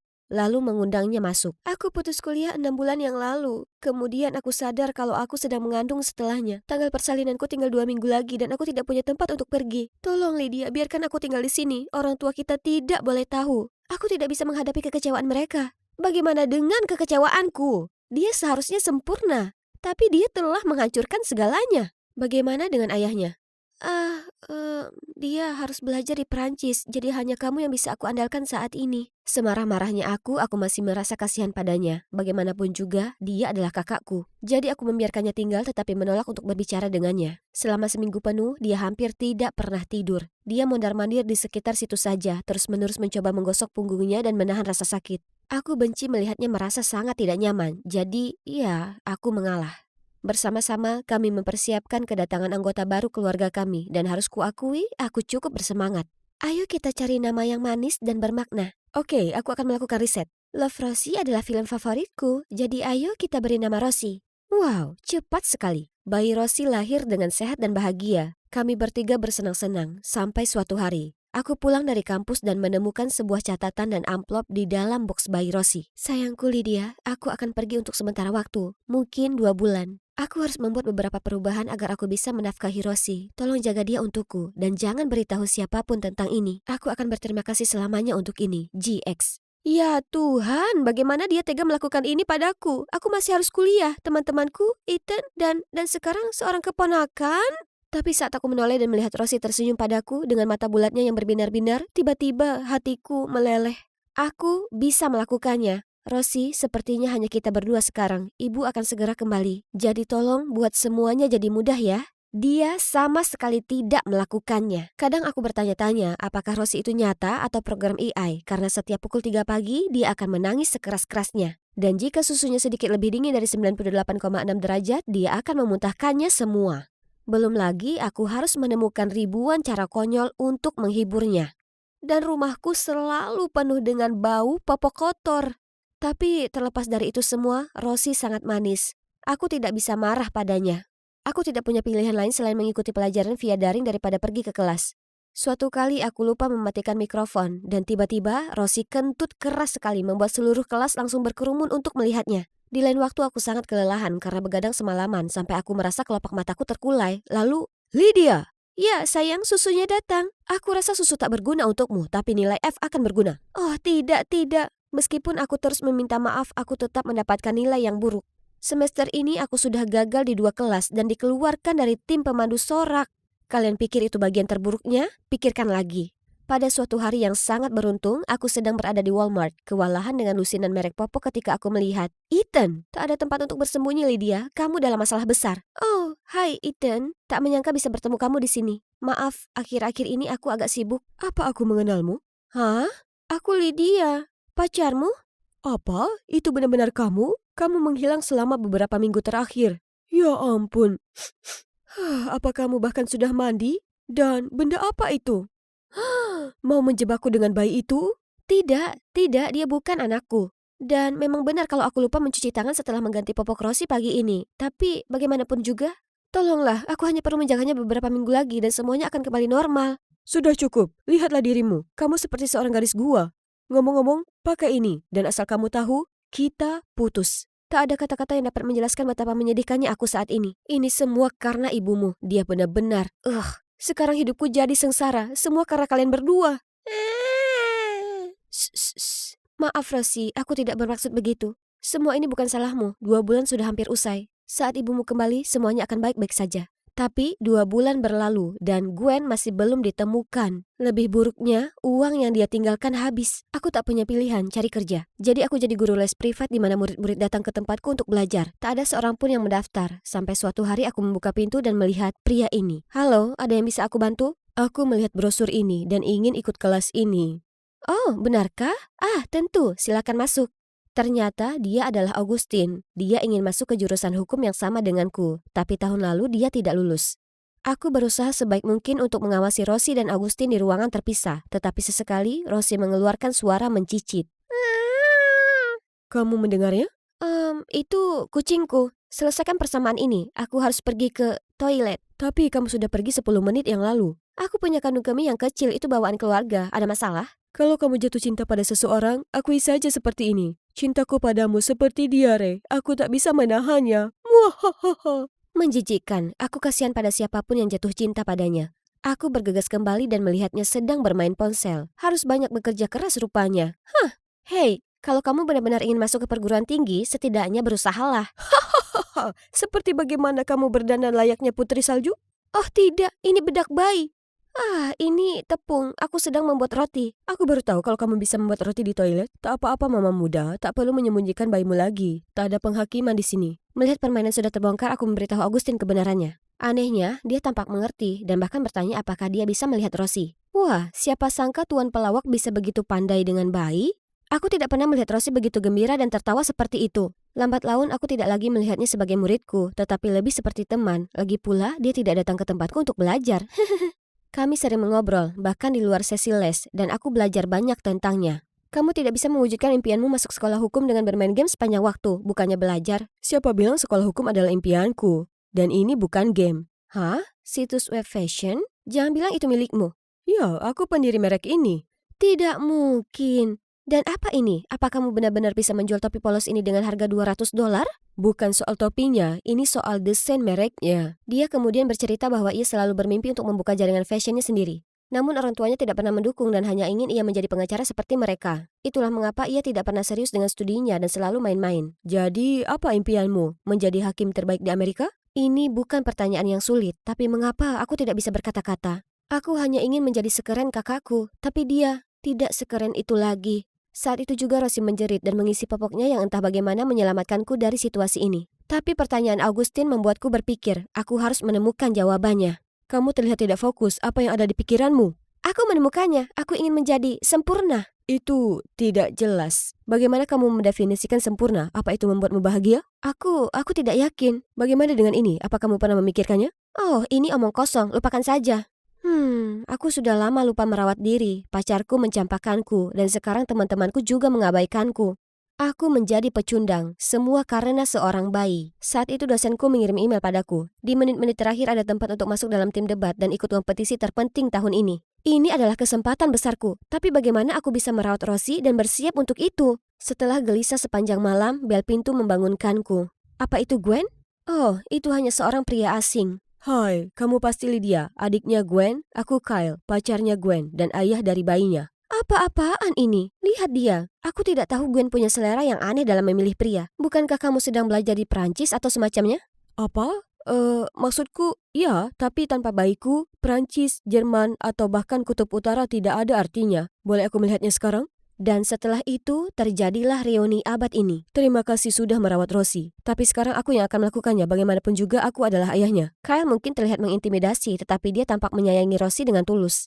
Jadi meskipun hatiku hancur, aku menyerahkan Rosie kepada ayahnya. Selain itu, ada kesempatan besar yang sedang menantiku. Aku mencurahkan seluruh fokusku untuk belajar, dan semuanya berjalan dengan luar biasa. Aku menang kompetisi tanpa kesulitan sedikit pun. Bahkan aku diundang kembali ke tim pemandu sorak. Kehidupan impianku telah kembali. Tetapi mengapa aku merasa ada lubang besar di dalam diriku? Selamat, peserta debat terbaik di wilayah ini. Terima kasih. Ada apa? Kamu mendapatkan kembali semua yang kamu inginkan. Kenapa murung?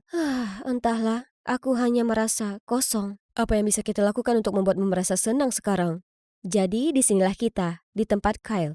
Suara tangisan dan omelan keras apa itu? Dengan tidak sabar aku menekan bel dan Kyle butuh waktu lama untuk menjawab. Ya Tuhan, apakah itu asap rokok? Dan lihat rumahnya, berantakan sekali. Apa yang kamu lakukan pada Rosie? Sudah cukup, kembalikan dia padaku. Kamu tidak punya hak untuk mengambilnya dariku. Satu-satunya yang bisa membesarkan Rosie bersamaku adalah ibunya. Jadi suruh Gwen untuk kembali padaku. Apa?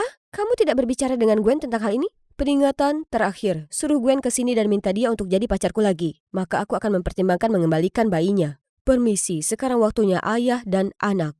Aku jatuh berlutut seperti semua kekuatanku terkuras habis. Ini semua salahku. Aku menyerahkan Rosie padanya.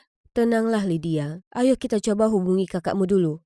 Aku menelpon Gwen jutaan kali, tapi tidak heran dia tidak mengangkatnya. Jadi aku mengiriminya pesan tentang situasi saat ini dan memintanya untuk segera datang. Aku dan Augustine menunggu di luar rumah Kyle cukup lama, dan tepat ketika kami hampir menyerah, Gwen akhirnya muncul. Kami menggedor-gedor pintu tapi si brengsek Kyle menolak untuk membiarkan kami masuk. Oh, akhirnya muncul juga. Kalau kamu sangat ingin anak nakal itu kembali, maka kamu harus membayarnya. Bagaimana kalau $5.000? Dasar orang rendahan. Gwen tidak bisa dihibur dan Augustine terus berusaha menendang pintu. Berhasil! Kami hendak menyerbu masuk tapi kemudian kami melihat Kyle melarikan diri bersama Rosie dan melompat ke atas motornya. Hubungi 911, kami akan mengurusnya. Dia menuntunku ke motornya dan aku berpegangan erat-erat saat kami mengejar Kyle. Dia melaju sangat cepat dan kupikir kami akan kehilangannya. Lalu tiba-tiba Augustine berbelok tajam ke sebuah gang sempit.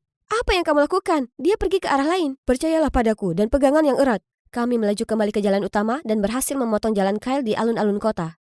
Dia mencoba meninggalkan bayinya di sana dan melarikan diri, tapi polisi mengejarnya tepat pada waktunya dan dia ditangkap. Aku sangat menyesal, aku seharusnya tidak pergi seperti itu. Aku menempatkan kalian semua dalam bahaya yang mengerikan. Yang aku mau hanyalah memperbaiki keadaan. Gwen, tidak apa-apa, kami semua baik-baik saja. Setelah itu kami semua kembali ke asramanya. Ternyata dia sekarang seorang mahasiswi baru jurusan jurnalistik. Dan aku tak percaya dengan apa yang kulihat. Bagaimana dia bisa tinggal di tempat seperti ini? Kenapa kau? Hidupku sama sekali tidak dipenuhi bunga mawar. Citra sempurna yang aku bangun semuanya palsu dan itu benar-benar membuatku lelah.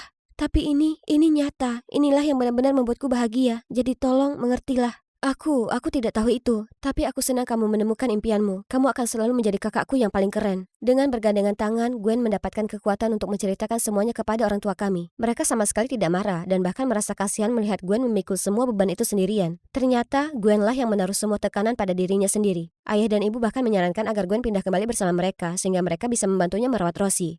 Akhirnya semuanya beres. Kecuali aku sadar bahwa hukum bukanlah minatku. Sekarang jalan mana yang harus kuambil? Tiba-tiba Augustine menghampiriku dengan selembar kertas kusut. Bagaimana kalau kamu mulai dengan ini? Astaga, kamu masih menyimpannya? Anggap saja aku akan mencobanya. Hai, ini aku lagi dan hari ini adalah pembukaan perdana toko pakaian bayiku. Semua pakaian di sini adalah hasil desainku sendiri, menggemaskan bukan? Dan ahli pemasaran dan pembuatan merekku alias belahan jiwaku adalah pria ini. Oh, tentu saja keluargaku juga ada di sini. Ibu. Wow, Rosie baru saja mengucapkan kata pertamanya. Ayo kita berfoto untuk mengabadikan momen tak terlupakan ini. 3, 2, 1. Oh tidak sayang.